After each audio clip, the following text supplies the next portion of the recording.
4 a 6 meses hoje, mais ou menos, está durando. Meu marido reconheceu na época em 3 meses. E ele foi lá, ficou 30 dias. Ficou 30 dias na Itália, em 3 meses ele era um cidadão italiano.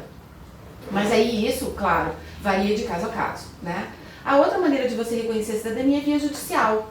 Para pessoas que, é o meu caso, a minha linhagem é feminina, e aí naquela época, de uma determinada data, as mulheres não tinham direito, então eu tenho que abrir um processo judicial em Roma. E aí isso, os custos são muito mais altos e o tempo pode variar de 2 a 3 anos. Entendi. Então a gente reconheceu a cidadania pelo meu marido, muito mais fácil, automaticamente as 4 crianças são cidadãos já italianos. E eu, em 2019, dei entrada na minha cidadania por matrimônio, que ficou muito mais simples. Eu fazia o reconhecimento do casamento. Tem. Você vai morar 1 ano na Itália, e aí depois você pode dar entrada. Óbvio que tem daí todo um passo a passo e regras, né, para cumprir. Mas aí eu dei entrada na minha cidadania e tô na fila lá aguardando. Só por curiosidade, tudo que a gente faz na vida tem um objetivo, né? E era um dos assuntos que a gente estava falando antes de começar o podcast, que é os objetivos definidos. Hoje uma pessoa, além da qualidade de vida, além da segurança, além de uma série de outras que a gente sabe que o país de primeiro mundo tem em relação ao Brasil, existe alguma vantagem, por exemplo, digamos, competitiva em relação a negócios? Quais são os campos de benefícios para quem mora na Itália, para quem faz essa migração? Tem? Olha, eu vou te dizer assim, que a Europa como um todo não é um lugar para você ganhar dinheiro. Ela é um lugar para você ter qualidade de vida. É uma parada muito slow, né? O próprio jeito do italiano, eles são muito mais tranquilos. Pra você ter ideia, as coisas fecham ainda no horário do almoço, meio-dia, e vai abrir 3 da tarde, porque eles prezam pelo repouso, pela tranquilidade. O dinheiro não é tudo. Por quê? Porque o custo de vida está equivalente ao que você ganha. Entendeu? Ele é o igualitário. Então a pessoa não precisa se rachar de trabalhar. Você tem, a educação é gratuita. Tem algumas taxinhas que a gente paga, mas assim, nada se compara ao que eu gastava, por exemplo, com 4 filhos em escola particular no Brasil. Dá para pagar um Celta no carro popular. Com certeza. Então a escola é praticamente gratuita, a saúde é gratuita. E aí quando você vai para especialistas, porque lá não é uma prática o plano de saúde, existem, mas é muito pequeno. O médico é acessível, entendeu? Você vai fazer uma consulta com um especialista, como eu, por exemplo, fui no endocrinologista, eu paguei 20 euros a consulta. Se você pega e faz o cálculo do dinheiro, 20 euros, 20 reais, o que faz com 20 reais? Nem dá pra comparar, é injusto. É injusto. Então, o meu marido teve um problema que ele precisou ser operado de emergência. Não foi uma emergência, mas ele precisou ser operado. 0,00 euros, entende? Então, o que eu mais gosto de todo esse processo é a acessibilidade que a Itália me dá hoje com uma família de 4 filhos. O acesso, em 20 minutos eu estou numa montanha onde meus filhos podem ter uma experiência diferente. O meu filho vai para a escola, lê um livro, na semana seguinte ele vai para a montanha viver aquela experiência que ele leu no livro, entendeu? Então, isso é fantástico, porque amplia o teu mapa mental, amplia as tuas experiências, e para aquilo que eu estava buscando para as crianças, que eram não aquela mentalidade escolar, caixinha, fechada. Hoje eu tenho ainda dificuldades do sistema escolar italiano, obviamente, mas ampliou a forma de raciocínio e de ver o mundo. Que é isso que hoje o mercado de trabalho que eu estou preparando para eles, para o futuro, para que eles possam ter acesso a coisas em que a gente teve que ficar lá, lendo, escrevendo e não viveu aquilo, né? Eu hoje com 40 anos estou vivendo coisas que o meu filho de 18 tá experiências vivendo. rasas, né? Saquei. Entendeu? O primeiro pilar é motivação, está claro. Sem dúvida. Se migrar pelo motivo errado é penar. A gente estava falando um pouco sobre isso antes de começar, e eu queria que você compartilhasse um pouco mais da sua visão sobre motivações, né? E um pouquinho descreve um pouco pra gente como é que é o teu processo. Por exemplo, tudo isso que ela tratou aqui com a gente, tudo isso que ela falou, é um processo da mentoria dela. Então a Ju é uma life mentor, ela tem uma mentoria de vida, mas da vida dela, do processo da vida dela, de fazer essa transição. Eu queria que você explicasse um pouco sobre esses bastidores. Fica à vontade. Beleza. Bom, quando a gente resolveu fazer a cidadania italiana, nós não tínhamos em mente ainda nos transferirmos do Brasil para lá, emigrar, tá? A gente tinha em mente fazer o passaporte vermelho para as crianças, porque eu digo assim que eu já nasci querendo fazer intercâmbio e eu não tive essa possibilidade quando eu era mais jovem, era só eu e a minha mãe, vida difícil, aquela coisa. E aí eu sempre quis proporcionar isso para as crianças, mas a mentalidade era sempre assim, vamos para os Estados Unidos estudar. É de praxe, né? É de praxe. Vamos para os Estados Unidos estudar, vamos aprender inglês. E aí eu falei pro meu marido, ó, se eles tiverem o passaporte vermelho, isso facilita, né, muita coisa. E aí foi com esse objetivo primário que a gente estipulou fazer cidadania italiana. A motivação principal. A motivação principal, os filhos. Depois, enquanto meu marido estava na Itália reconhecendo a cidadania, a gente morava na Água Verde, um bairro super bom lá em Curitiba, uma casa segura, tudo tranquilo. Enquanto ele estava lá, houve um assalto da casa da frente do meu vizinho no condomínio. No condomínio? Exato. E aí eu fiquei assim, ó, apavorada, porque eu vi tudo da sacada do meu prédio, ligando para a polícia, da minha casa, ligando para a polícia, não sabendo o que fazer, arma na cabeça do menino, tinha a mesma idade do João Vitor, do mais velho. Aquela gritaria, e aí sai o cara levando o carro e graças a Deus a família ficou tudo bem. Mas eu na hora, eu liguei pro meu marido e falei, chega, você vira a chave aí e começa a olhar a Itália com outros olhos. Eu não quero mais ficar aqui. Eu não quero ter que ficar, antes de entrar no portão da minha casa, ficar girando a quadra para ver se está tranquilo para eu poder entrar. Eu não quero mais ver, os alunos do meu esposo já estavam sendo assaltados ao sair da escola de música, roubavam o violão, o tênis, o celular, 10 horas da manhã. Aí eu falei, gente, eu com 4 filhos, vou virar refém deles, porque né, não vão poder pegar um ônibus, não vão poder fazer absolutamente nada. Aquela insegurança e aquela sensação de alerta, né, que você fica o tempo inteiro assim, ó. E aí eu falei, isso não é vida. Mesmo com condição que a gente tinha no Brasil, estabilidade, empresa, tudo.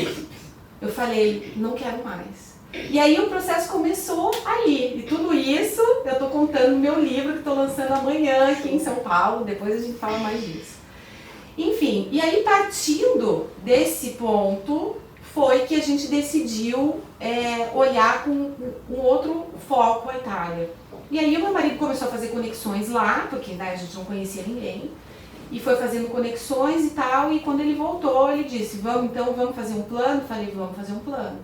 E aí, em menos de 60 dias, a gente estava dentro do avião. Só por curiosidade, você falou da motivação, show, a gente entendeu que a motivação errada é a diferença entre você sobreviver e entre você viver, né? Agora, a pergunta que não quer calar. E esse bendito plano, como é que foi isso? Bom, ele foi meio que aos trancos e barrancos, né? Porque quando a gente definiu, precisou ser tudo muito rápido. Mas, graças a uma vivência administrativa que nós dois temos, para nós é muito fácil fazer uma planilha do Excel, estabelecer as metas, cronograma e falar, em tantos dias isso precisa resolver, tantos dias isso, porque no nosso caso eram dias. Né? Para os meus mentorados hoje, a gente faz um planejamento de 1 ano e meio antes da mudança. Então nós temos tempo deles trabalhar. Então não é algo nas coxas. Não, de jeito nenhum. Definir hoje, daqui a 3 meses tô lá. Não. Às vezes acontece. Eu já dei mentorias para famílias que aconteceram um caso igual ao meu e falou, chega, eu quero ir embora ontem. E aí eu falei, então tá bom, vamos ver o que vocês têm, a gente estipula, né, organiza para eles chegarem e fazerem uma migração segura e leve, porque não é fácil. Tem vários processos que a gente passa ao longo desse caminho. Se desfazer das coisas, das pessoas, né? Toda a ligação, todas as raízes profundas que a gente construiu no Brasil, de repente, tipo, faz um X em tudo que se dane. Não é bem assim que funciona, né? Então isso tem um preparo psicológico, emocional, financeiro e de ir lá e executar. Ó, tenho que ir no cartório, na escola, buscar o histórico escolar das crianças, ir lá reconhecer firma, ir no consulado fazer outro documento. Existem passos que exigem um tempo também para que isso aconteça. Então, no nosso caso, foi muito mais fácil pela vivência que a gente já tinha administrativa. Então, planilha no Excel, estipulei tudo e fui fazendo. Eu e meu esposo, enquanto ele pesquisava, eu corria atrás de documento, ele corria atrás de documento, eu buscava informação e a gente casou. E aí, com todos os erros que eu cometi ao longo do caminho, hoje eu consigo ensinar as pessoas de uma forma mais leve. Obviamente que cada um vai ter o seu desafio, o seu problema para resolver, a sua situação. Mas eu consigo muito mais hoje, pela experiência de vida, dar esse caminho com mais tranquilidade. Esse é um outro ponto que eu queria que vocês soubessem, que mentoria não é só sucesso. Mentoria também é prevenção. Por quê? Hoje eu falo que eu sou fruto dos mais de 8 milhões que eu torrei dos meus clientes. Ou seja, a Ju acabou de mostrar pra gente que basicamente 80% da sua mentoria é prevenção. Ou seja, prevenir digamos assim, o conflito, a perda de tempo, um desgaste que é totalmente desnecessário. Se souber se planejar. Show de bola. A pessoa chega lá munida de informação. Uma vez, uma chefe minha falou: Juliane, quem tem a informação tem o poder. Domina a situação. Eu peguei aquilo para minha vida e eu falei: é isso. Então, quando você tem a informação, que você já sabe que a Itália é burocrática e que muitas vezes o teu documento não vai sair em 15 minutos, mas vai demorar 3 meses, você chega lá, você já não tem o baque, entendeu? Como assim? 3 meses para sair um documento? Querida, é assim mesmo que funciona. Então, quando você já antecipa as situações para quem quer aprender sobre isso, fica muito mais leve. A pessoa já não cria aquela expectativa. A parte da expectativa boa, ela vai concentrada em um foco. O resto, ela já sabe na cabeça como que vai ser. E aí, só vai executando e é como um jogo de videogame. Que você, para passar cada fase, você precisa pegar a ferramenta certa para desbloquear a próxima porta. Então, é assim que eu trato com os meus clientes. Eu digo, você tem que pegar a chave certa para desbloquear a porta, fazer o que precisa fazer, pega outra ferramenta, desbloqueia a outra porta, que é um construir. E aí depois você desfruta. Já, pelo que eu observei, tá? E assim, você pode me corrigir a qualquer momento. Quando a gente fala para uma família, por exemplo, eu tenho lá a Alice e a Sofia. Todo o planeta, por exemplo, quando a gente saiu de São Paulo e veio mudar em Alphaville, veio para Alphaville, foi uma logística de um exército para fazer isso. Quando a gente está falando de mudar de país, de cultura, de nação, de idioma, tem um caminho a se seguir, tem etapas. Isso é muito curioso, isso é muito interessante, porque na maioria do que a gente vê no mercado, a gente vê consultorias para tirar a cidadania. Só que minha esposa já procurou uma consultoria, não vou falar o nome, mas a gente procurou uma consultoria que a gente, sabe as letras miúdas? Uhum. Não tinha letra miúda. E as que tinham eram impossíveis de se entender. Pelo que eu entendi, o teu processo são as letras miúdas. Exato. O atalho é a coisa mais chata. Exato. O chato é o atalho. Show de bola. É isso.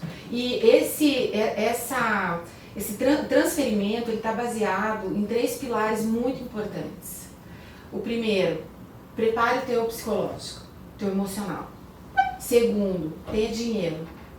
Terceiro,